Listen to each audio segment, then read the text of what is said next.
Welcome friends. இப்போ நம்ம ஸ்க்ரீனில் பார்த்துருக்க மாதிரி பிளாக் அண்ட் ஒயிட்டில் காலண்டர் எஃபெக்ட்டில் வந்துட்டு எப்படி ஒரு பர்த்டே ஃபோட்டோ எடிட்டிங் எப்படி சிம்பிளாக எடிட் பண்ணுறதுன்னு பார்ப்போம். வீடியோ வந்து ஸ்கிப் பண்ணாமல் பாருங்கள். சேனலுக்கு ஃபஸ்ட் டைம் வந்திருக்கீங்கன்னா சப்ஸ்கிரைப் பண்ணிவிட்டு வீடியோக்கு ஒரு லைக் பண்ணிவிட்டு பாருங்கள். இப்போ வீடியோக்குள்ளே போகலாம். இன்ஷாட் அப்ளிகேஷன் ஓப்பன் பண்ணுங்கள். இதில் ஃபோட்டோன்ற கேட்டகரி செலக்ட் பண்ணி நியூ ஆப்ஷனை கிளிக் பண்ணுங்கள். மேலே பிளாங்க்னு இருக்கும், அதை செலக்ட் பண்ணிக்கோங்க. கீழே கேன்வாஷின்னு இருக்கும், அதை கிளிக் பண்ணுங்கள். அதில் அப்படியே கீழே ஸ்க்ரோல் பண்ணுங்கள். 2:3 ரேஷியோ இருக்கும், அதை செலக்ட் பண்ணிவிட்டு டிக் ஆப்ஷனை கொடுத்துருங்க. இங்கே கீழேயே பேக்ரவுண்டுன்னு இருக்கும், அதை செலக்ட் பண்ணுங்கள். அதில் பிளாக் கலரை பேக்ரவுண்டு செட் பண்ணிவிட்டு டிக் ஆப்ஷனை கொடுங்க. கீழே ஸ்க்ரோல் பண்ணுங்கள். பிப்புன்ற ஆப்ஷன் இருக்கும், அதை செலக்ட் பண்ணுங்கள். இந்த வீடியோக்கான எல்லா மெட்டீரியலும் நம்ம டெலிகிராம் குரூப்பில் கொடுத்துருக்கேன். டிஸ்கிரிப்ஷனில் டெலிகிராம் குரூப் லிங்க் இருக்கும். அந்த குரூப்பில் இப்போ ஸ்க்ரீனில் ஷோ ஆகிற மாதிரி சர்ச் பண்ணிங்கன்னா இந்த வீடியோக்கு யூஸ் பண்ணியிருக்க மெட்டீரியல் எல்லாம் வரும், யூஸ் பண்ணிக்கோங்க. ஸோ ஃபஸ்ட்டு காலாண்டர் இமேஜ் வந்து கொடுத்துருப்பேன் நவம்பர் மந்த்து. அதை செலக்ட் பண்ணிவிட்டு கீழே ஸ்க்ரோல் பண்ணுங்கள். பிளண்ட் ஆப்ஷன் வரும், அதில் ஸ்க்ரீன் ஆப்ஷனை கொடுத்துட்டு டிக் ஆப்ஷனை கொடுங்க. இப்போ அந்த இமேஜ், அதாவது காலாண்டர் இமேஜோட சைஸை கொஞ்சம் கம்மி பண்ணிவிட்டு மேலே மூலையில் இந்த மாதிரி நான் இப்போ எப்படி கார்னரில் செட் பண்ணுறனோ கரெக்டாக இந்த மாதிரி செட் பண்ணிக்கோங்க. வேணும் அப்படின்னா இன்னும் லைட்டாக மட்டும் ஜூம் பண்ணிக்கோங்க, ஏன்னா சைடில் நம்ம ஃபோட்டோஸ் ஆட் பண்ணோம். ஸோ அதுக்கேற்ற மாதிரி ஜூம் பண்ணிடுங்க. இப்போ கீழே மறுபடியும் பிப் ஆப்ஷனை செலக்ட் பண்ணுங்கள். உங்களுக்கு ஹார்ட் இமேஜ் வந்து கொடுத்துருப்பேன். ஸோ அந்த இமேஜை செலக்ட் பண்ணிட்டு கீழே ஸ்க்ரோல் பண்ணுங்கள். கிராப் ஆப்ஷன் இருக்கும், அதை செலக்ட் பண்ணுங்கள்.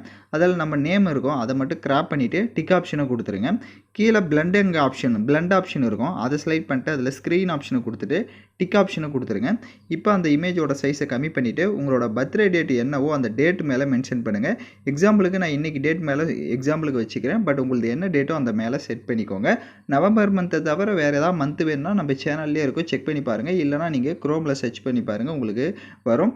இப்போ இந்த இமேஜ் ஆட் பண்ண வாட்டி மறுபடியும் கீழே ஸ்க்ரோல் பண்ணுங்கள். பிப்புன்ற ஆப்ஷன் இருக்கும், அதை செலக்ட் பண்ணுங்கள். ஹாப்பி பர்த்டேக்கு வந்து ஒரு சென்டென்ஸ் வந்து கொடுத்துருப்பேன். ஸோ இந்த மாதிரி சென்டென்ஸை செலக்ட் பண்ணிட்டு அதை கொஞ்சம் ஜூம் பண்ணிவிட்டு சைட்லேயே இந்த மாதிரி செட் பண்ணிக்கோங்க. ஸோ இப்போ எப்படி செட் பண்ணியிருக்கணும், இன்னும் கொஞ்சம் ஜூம் பண்ணுறதா இருந்தாலும் ஜூம் பண்ணி இந்த மாதிரி சைடாக வந்து செட் பண்ணிடுங்க. இப்போ மறுபடியும் கீழே பிப் ஆப்ஷன் செலக்ட் பண்ணுங்கள். இப்போ ஃபோட்டோஸை 1 by 1 செலக்ட் பண்ணிக்கலாம். ஸோ ஃபஸ்ட்டு 1 ஃபோட்டோவை செலக்ட் பண்ணுங்கள். ஃபோட்டோவை செலக்ட் பண்ண வாட்டி கீழே ஸ்க்ரோல் பண்ணுங்கள். கிராப் ஆப்ஷன் வரும், அதை செலக்ட் பண்ணுங்கள். ஸோ அதில் 4:5 ரேஷியோ இருக்கும், அந்த ரேஷியோவை செலக்ட் பண்ணிடுங்க. இப்போ நீங்கள் உங்கள் ஃபோட்டோவை எந்த அளவுக்கு கிராப் பண்ணணும்னு நினைக்கிறீங்களோ அந்த அளவுக்கு கரெக்டாக ஃபேஸ் கவர் ஆகிற மாதிரி கிராப் பண்ணிட்டு டிக் ஆப்ஷனை கொடுத்துருங்க. அதோட சைஸை கொஞ்சம் கம்மி பண்ணிக்கோங்க, ஏன்னா 5 ஃபோட்டோஸ் வந்து ஆட் பண்ணணும். ஸோ அதுக்கேற்ற மாதிரி நீங்கள் வந்து இந்த மாதிரி செட் பண்ணிக்கோங்க.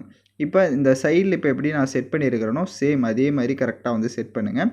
கீழே ஸ்க்ரோல் பண்ணிங்கன்னா உங்களுக்கு அந்த இமேஜோட சைஸை லைட்டாக இன்க்ரீஸ் பண்ணுறதா இருந்தாலும் அதை லைட்டாக மட்டும் ஜூம் பண்ணிவிட்டு கீழே பாருங்கள் உங்களுக்கு மாஸ்க் ஆப்ஷன் இருக்கும், அதை செலக்ட் பண்ணுங்கள்.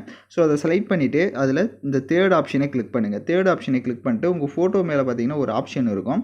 ஸோ அதை வந்துட்டு கரெக்டாக அந்த 4:5 ரேஷியோ, அதாவது அந்த ரேஷியோவில் இருக்கான்றதை பார்த்துருங்க. கீழே உங்களுக்கு பார்டர் செட் பண்ணுற ஆப்ஷன் இருக்கும், பார்த்தீங்கன்னா உங்களுக்கு தெரிஞ்சிருக்கும். ஸோ அதை வந்து 3ல் வந்து கொடுத்துக்கோங்க. 3ல் கொடுத்துட்டு டிக் ஆப்ஷனை கொடுங்க. இப்போ கீழே ஸ்க்ரோல் பண்ணுங்கள். காப்பின்னு இருக்கும், அந்த இமேஜை காப்பி பண்ணிக்கோங்க.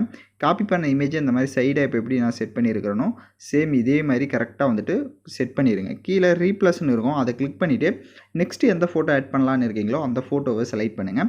கீழே கிராப் ஐக்கானை கிளிக் பண்ணுங்கள். அதில் 4:5 ரேஷியோ கொடுத்துட்டு அதுவும் அதே மாதிரி தான் எந்த அளவுக்கு வேணுமோ அதை கிராப் பண்ணிட்டு கொடுத்துருங்க. வேணும் அப்படின்னா அதோட இதை வந்து கொஞ்சம் மேலே இந்த மாதிரி செட் பண்ணுறதா இருந்தாலும் செட் பண்ணிக்கோங்க. மொத்தம் நம்ம 5 ஃபோட்டோ ஆட் பண்ணுறதுனால ரொம்ப கொஞ்சம் ஸ்பேஸு கொஞ்சம் தேவைப்படும். ஸோ அதனால் மறுபடியும் அதே மாதிரி அந்த இமேஜ் மேலே சைஸை வச்சு பாருங்கள். ஸோ கரெக்டாக எந்த அளவுக்கு இருக்குது அந்த இமேஜின்றதை பார்த்துட்டு மேலே இருக்க இமேஜ் எந்த மாதிரி இருக்கோ அதே சைஸுக்கு கொடுங்க. அப்போ தான் வந்துட்டு நமக்கு அந்த ஃபோட்டோ வந்து பர்ஃபெக்டாக வரும். இப்போ இந்த இமேஜை செலக்ட் பண்ண வாட்டி கீழே காப்பி ஆப்ஷனை கிளிக் பண்ணி காப்பி பண்ணி பாருங்கள்.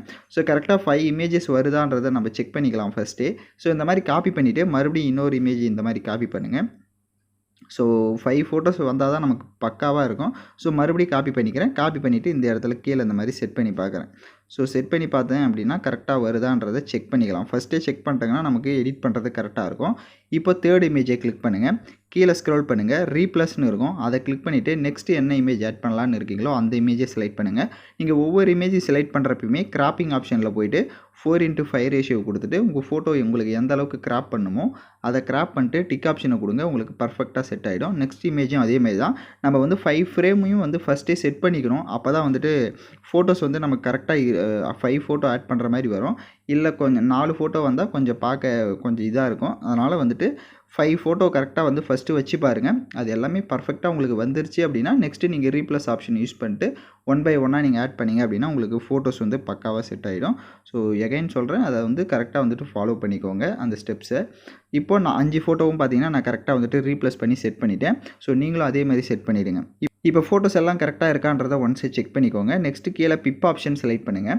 ஸோ பிப் ஆப்ஷன் செலக்ட் பண்ணிட்டு உங்களுக்கு பட்டர்ஃப்ளை பிஎன்ஜி இமேஜ் வந்து கொடுத்துருப்பேன். அந்த இமேஜை செலக்ட் பண்ணுங்கள். ஸோ வீடியோ பார்த்துட்டு இருக்க யாராவது லைக் பண்ணாமல் பார்த்துட்டு இருந்தீங்கன்னா ஒரு லைக் பண்ணிவிட்டு பாருங்கள். அப்போ தான் நமக்கு கொஞ்சம் மோட்டிவாக இருக்கும். ஸோ இப்போ பட்டர்ஃப்ளை பிஎன்ஜியை செலக்ட் பண்ணிட்டு அதோட சைஸை கம்மி பண்ணிக்கோங்க. கம்மி பண்ணிவிட்டு அதை மேலே இந்த ஃப்ரேமில் எப்படி நான் கார்னரில் செட் பண்ணுறேனோ அந்த மாதிரி செட் பண்ணிவிட்டு கீழே ஸ்க்ரோல் பண்ணுங்கள். காப்பின்னு இருக்கும், அதை காப்பி பண்ணி இந்த இமேஜ் மேலேயும் லைட்டாக செட் பண்ணுங்கள். ஸோ உங்களுக்கு வேணும் அப்படின்னா செட் பண்ணிக்கலாம், வேணான்னா விட்டுருங்க. மறுபடியும் காப்பி பண்ணிக்கோங்க. காப்பி பண்ணிவிட்டு அதை அப்படியே இந்த மாதிரி ரொட்டேட் பண்ணுங்கள். லைட்டாக ரொட்டேட் பண்ணிவிட்டு இந்த சென்டரில் இருக்க இந்த ஃப்ரேமில் எப்படி நான் செட் பண்ணுறேனோ சேம் அதே மாதிரி கரெக்டாக வந்து செட் பண்ணிக்கோங்க. இந்த பட்டர்ஃப்ளை எல்லாம் வேணும்னா ஆட் பண்ணிக்கலாம், வேணான்னா விட்டுருங்க. ஸோ இப்போ இதெல்லாம் ஆட் பண்ணிட்டீங்க அப்படின்னா மறுபடியும் கீழே பிப் ஆப்ஷன் செலக்ட் பண்ணுங்கள். ஸோ உங்களுக்கு ஹாப்பி பர்த்டேன்ற டெக்ஸ்ட் பிஎன்ஜி வந்து கொடுத்துருப்பேன். ஸோ அந்த இமேஜை செலக்ட் பண்ணிக்கோங்க. அந்த இமேஜை செலக்ட் பண்ணிட்டு கீழே ஸ்க்ரோல் பண்ணுங்கள். பிளெண்ட் ஆப்ஷன் வரும், அதில் ஸ்க்ரீன் ஆப்ஷனை கொடுத்துட்டு டிக் ஐகானை கொடுத்துட்டு அந்த இமேஜோட சைஸை கொஞ்சம் இன்க்ரீஸ் பண்ணிவிட்டு கீழே பார்த்தீங்கன்னா ஸ்பேஸ் இருக்கும், இந்த இடத்துல வந்து இதை செட் பண்ணிக்கோங்க. இப்போ நீங்கள் இதை செட் பண்ணுறதா இருந்தால் செட் பண்ணிக்கலாம். அப்படி இல்லை அப்படின்னா நீங்களே ஹாப்பி பர்த்டேன்னு டெக்ஸ்ட் பண்ணிட்டு யாருக்கு பர்த்டே மேக் பண்ண போகிறீங்களோ அவங்களோட நேமை வந்து டைப் பண்ணிக்கோங்க. அது உங்களுக்கு இன்னும் கொஞ்சம் அட்வான்ஸாக இருக்கும். ஸோ அதனால் நேம் ஆட் பண்ணுறவங்க நீங்கள் இந்த இமேஜ் ஆட் பண்ணாமல் ஹாப்பி பர்த்டேன்னு டைப் பண்ணிவிட்டு அதை வந்து நீங்கள் அதாவது நேம்ஸையும் நீங்களே வந்து ஆட் பண்ணுங்கள். ஸோ இப்போ எல்லாமே கம்ப்ளீட்டாக மேக் பண்ணியாச்சு. மேலே எக்ஸ்போர்ட் ஆப்ஷன் இருக்கும், அதை கிளிக் பண்ணி இந்த இமேஜை சேவ் பண்ணிக்கோங்க. அவ்வளோதான், சிம்பிளாக எடிட் பண்ணியாச்சு. நான் சொன்ன ஸ்டெப்பை கரெக்டாக ஃபாலோ பண்ணியிருந்தீங்க அப்படின்னா நீங்களும் இந்த மாதிரி ஒரு சூப்பரான ஒரு பர்த்டே ஃப்ரேமை எடிட் பண்ணலாம். யாரெல்லாம் கரெக்டாக எடிட் பண்ணீங்களோ கமெண்ட் பண்ணுங்கள். இந்த மாதிரி வீடியோஸ்லாம் நீங்கள் தொடர்ந்து நம்ம சேனலில் பார்க்கணுன்னா சேனலை சப்ஸ்கிரைப் பண்ணிவிட்டு லைக் பண்ணிவிட்டு பாருங்கள். தேங்க்யூ ஃபார் வாட்சிங் திஸ் வீடியோ.